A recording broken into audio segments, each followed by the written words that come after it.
পৃথিবীর সবচেয়ে শক্তিশালী দেশ আমেরিকা, যার হাতে পরমাণু বোমা আছে, হাজার হাজার যুদ্ধ বিমান আছে, সেই আমেরিকায় আজ সবচেয়ে বেশি ভয় পাচ্ছে ইরানের একটি জিনিসকে।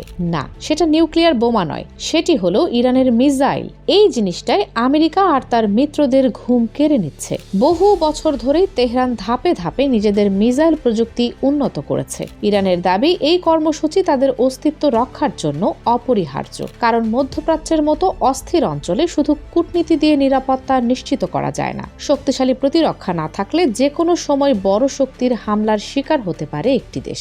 আর এই কারণেই ইরান বারবার বলছে তাদের ক্ষেপণাস্ত্র কোনো আগ্রাসনের হাতিয়ার নয়, বরং এটি তাদের সবচেয়ে বড় প্রতিরক্ষা ঢাল। এই অবস্থান ইরান এতটাই স্পষ্ট করে দিয়েছে যে তারা প্রকাশ্যে জানিয়েছে ক্ষেপণাস্ত্র কর্মসূচি কোনোভাবেই আলোচনার টেবিলে আসবে না। দোহায় অনুষ্ঠিত আল জাজিরা ফোরামে ইরানের পররাষ্ট্রমন্ত্রী আব্বাস আরাকচি পরিষ্কার ভাষায় বলেছেন, ইরানের ক্ষেপণাস্ত্র শিল্প সম্পূর্ণ প্রতিরক্ষামূলক এবং এটি কূটনৈতিক দর কষাকষির বিষয় নয়। তার কথায় পারমাণবিক ইস্যু নিয়ে আলোচনা হতে পারে, কিন্তু মিসাইল কর্মসূচি নিয়ে এক চুলো ছাড় দেবে না তেহরান। এখানেই মূল সমস্যাটা শুরু হচ্ছে, কারণ আমেরিকা চায় আলোচনার পরিধি আরও বড় হোক। ওয়াশিংটনের মতে শুধু পারমাণবিক কর্মসূচি নয়, ইরানের ব্যালিস্টিক ক্ষেপণাস্ত্র, এমনকি আঞ্চলিক সশস্ত্র গোষ্ঠীগুলোর প্রতি ইরানের সমর্থন, সবকিছুই আলোচনায় আসা উচিত। আমেরিকার পাশে দাঁড়িয়ে একই দাবি করছে ইসরায়েল। তাদের আশঙ্কা ইরানের এই মিসাইল সক্ষমতা একদিন পুরো মধ্যপ্রাচ্যের নিরাপত্তা কাঠামোকে বদলে দিতে পারে। কিন্তু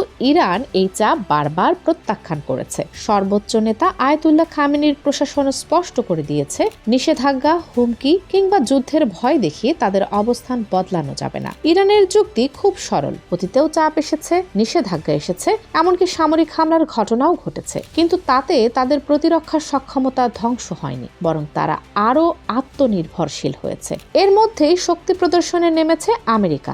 আরব সাগরে মোতায়েন করা হয়েছে বিশাল বিমানবাহী রণতরী ইউএসএস আব্রাহাম লিঙ্কন। মার্কিন কর্মকর্তারা বলছেন এটি একটি স্পষ্ট বার্তা, যুক্তরাষ্ট্র তার স্বার্থ ও মিত্রদের নিরাপত্তা রক্ষায় প্রস্তুত। মার্কিন বিশেষ দূত স্টিভেন ডিটকো জানিয়েছেন, ট্রাম্প প্রশাসন শক্তির মাধ্যমে শান্তি প্রতিষ্ঠা করতে চায়, কিন্তু ইরানের জবাব আরও ভয়াবহ। তেহরান স্পষ্ট করে জানিয়েছে, যদি তাদের ভূখণ্ডে হামলা হয় তাহলে মধ্যপ্রাচ্যে থাকা মার্কিন সামরিক ঘাঁটিগুলো সরাসরি লক্ষ্যবস্তু হবে। অর্থাৎ কোনো যুদ্ধ শুরু হলে তা ইরানের ভেতরে সীমাবদ্ধ থাকবে না, পুরো অঞ্চল জুড়ে তার প্রভাব পড়বে। আর এ কারণেই বিশ্ব রাজনীতিতে এই উত্তেজনাকে খুব গুরুত্ব দিয়ে দেখা হচ্ছে। বিশেষজ্ঞদের মতে ইরানের ব্যালিস্টিক ক্ষেপণাস্ত্র এখন তাদের সবচেয়ে বড় কৌশলগত শক্তি। এই মিসাইলগুলোর পাল্লা, নির্ভরযোগ্যতা এবং সংখ্যা সব মিলিয়ে আমেরিকার জন্য এটি একটি বড় মাথা ব্যথা। নিষেধাজ্ঞা দিয়ে একটি দেশের অর্থনীতি চাপে রাখা সম্ভব, কিন্তু তার সামরিক সক্ষমতা ভেঙে দেওয়া এত সহজ নয়, বিশেষ করে যখন সেই দেশ নিজের প্রযুক্তি